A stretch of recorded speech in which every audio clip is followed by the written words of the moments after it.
तो अब जो दूसरी बात मैं कहने जा रहा हूँ वो ये कि शास्त्रीय दर्शन में चाहे जैसे हम गरुड़ पुराण की बात करें तो भव सागर से पार वैतरणी से पार जो गोदान है वो व्यक्ति विशेष का होता है। उसको उसकी माँ के दूध का अधिकार जितने आंचल 1 से 2 आंचल का जो अधिकार है वो पूर्ण मिलना चाहिए। उसकी रस्सी, उसके खाने का बर्तन ये सारी चीज़ें समाहित होती हैं।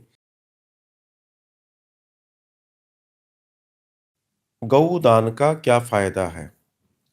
ऐसा पूछिए कि ऐसा दुनिया में कौन-सा लाभ है, लाभ नहीं है जो गौदान से नहीं मिलता। भैया सबसे बड़ी बात है, आपने पूछा गौदान का क्या फ़ायदा है? तो हमारे शास्त्रों में, हमारे पुराणों में हर जगह गौ माता की महिमा का वर्णन आया है। गौ माता के अगर हम सीधे-सीधे गौदान की बात करें, तो हमारे सनातन में जन्म, मरण और पुनर्जन्म की चर्चा निरंतर है। तो जो पुनर्जन्म है, जो हमारा अगला जन्म है, उस जन्म की स्थिति को सुदृढ़ बनाने के लिए हमें गौ माता की आवश्यकता पड़ती है। अब क्यों पड़ती है उसके पीछे के कई सारे रीज़न्स हैं, लेकिन एक विशेष रीज़न है कि गौ माता का जो शरीर है वो भले ही श्राप के कारण भले ही वो पृथ्वी पर हैं, लेकिन 33 कोटि देवताओं का निवास उनके भीतर है। 33 कोटि देवताओं का। तो अब जो दूसरी बात मैं कहने जा रहा हूँ वो ये कि शास्त्रीय दर्शन में चाहे जैसे हम गरुड़ पुराण की बात करें तो भव सागर से पार वैतरणी से पार वैतरणी वो नदी है जो पापियों के लिए बनाई गई है। अब निश्चित बात के करके चलिए हम लोग जाने अनजाने में न जाने किन किन पापों से गुजर रहे हैं। तो ऐसी स्थिति में हमें कोई ऐसा साधन चाहिए कि हम आगे की यात्रा सुलभ कर लें, वहाँ हमारी गौ माता हमारी मदद करती है। ये तो सब बात की बात है, लेकिन मैं व्यक्तिगत तौर पे चूँकि रोज़ाना हमें गौ सेवा का मौका मिलता है, मानव मंदिर सेवाश्रम के तत्वाधान में यहाँ वृंदावन में बड़ी दिव्य गौशाला है। तो मैं आपसे एक ही बात कहना चाहूँगा कि गौ माता की सेवा करने से हमारे समस्त दुखों का नाश होता है। गौ माता की सेवा करने से हमारे समस्त विकारों का नाश होता है। गौ माता की सेवा करने से हम रोगों से मुक्त होते हैं और ये प्रत्यक्ष कई उदाहरणों के साथ मैं कह पा रहा हूँ। तो मेरा ऐसा दर्शन है कि इस पूरे कलयुग में अगर हम अपने आप को देखिए हो सकता है पीछे बहुत अच्छा करके आए, इस बार अच्छा भोग रहे हों। आगे की किसी ने देखी नहीं है। तो अच्छा भोग रहे हैं तो भी गौ सेवा करनी है, बुरा भोग रहे हैं तो भी गौ सेवा करनी है क्योंकि हमें अंतोगत्वा अच्छा चाहिए। तो गौ माता का आशीर्वाद ऐसे मान लीजिए कि जैसे अग्नि को स्पर्श करने से ताप लगता है, वैसे गौ सेवा करने से तुरंत लाभ लगता है, करना चाहिए। तो गौदान श्रेष्ठ दानों में बोला गया है। हमारे यहाँ गौदान की चर्चा बड़े विशेष-विशेष दर्शनों में आई है। अपने जीवन में व्यक्ति को गौदान ज़रूर करना चाहिए और एक और बात ध्यान रखें कि जो गौदान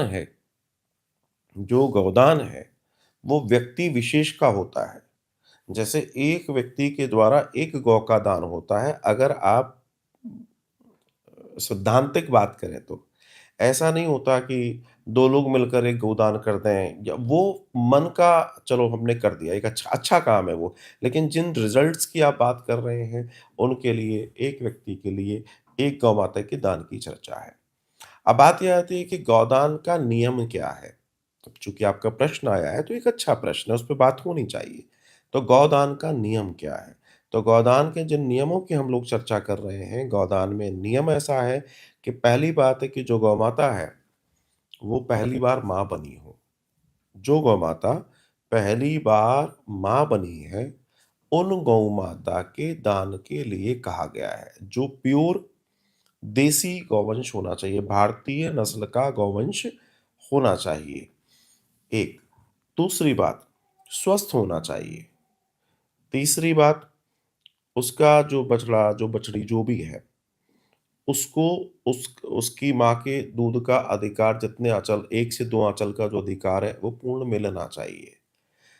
चौथा, जिसको भी आप दान कर रहे हैं, वो गौ माता के प्रति समर्पित होना चाहिए। उस को लगना चाहिए कि मैं जो हूँ सही हाथों में गौदान कर रहा हूँ। क्योंकि हमारे यहाँ दान की महिमा से बड़ा हमारे यहाँ दर्शन है किसको दान दिया जा रहा है। आपको ये सुनिश्चित करना होगा कि हम जो गौदान दे रहे हैं, वो गौदान सही हाथों में जा रहा है। इसे भी आपको समझना होगा और जानना होगा। तो अपने दान को इस तरीके से ज़रूर देखें। फिर जिनको भी दिया है वे गौ भक्ति अच्छे से करें, आपसे भी अच्छी उनकी सेवा कर सकें, ऐसे स्थान पर गौ माता का दान देना चाहिए। अब गौदान के साथ-साथ क्या-क्या चीज़ें आवश्यक हैं? तो गौदान के साथ जो चीज़ें आवश्यक हैं, उनमें विशेष रूप से आवश्यक है कि पहले के समय में जब गौदान होता तो गौ चारण के लिए भूमि दान होती थी, अब ऐसा दर्शन नहीं हो पाता। 1 वर्ष का चारा दान करें। 1 वर्ष का जो भोजन है, वो दान करने की कलयुग में बताया गया है। किसी ब्राह्मण को भी भोज दान करते हैं तो 1 वर्ष तक का कर सकते हैं। गौ को कर सकते हैं, 1 वर्ष तक का कर सकते हैं। कहा गया है कि अगर बहुत अधिक नहीं कर सकते तो जितने स्थान पे गौ माता खड़ी होती हैं, गौष्ठ में, गौशाला में, उतने स्थान की भूमि का दान करें। उनके ऊपर छत्र, छप्पर जो जिसमें वो रहेंगी उसका दान करें। उसकी रस्सी, उसके खाने का बर्तन, ये सारी चीज़ें समाहित होती हैं, किसी भी गोदान में वस्त्र, श्रृंगार आदि इत्यादि के साथ भगवती को अर्थात गौ माता को गोदान के रूप में किसी श्रेष्ठ ब्राह्मण को जो उनकी सेवा कर सकें, लालन-पालन कर सकें, चाहे वो दूध दें, नहीं दें, उनको विशेष रूप से अच्छे से रख सकें, ऐसे दिव्य स्थान पर आपको गोदान करना चाहिए।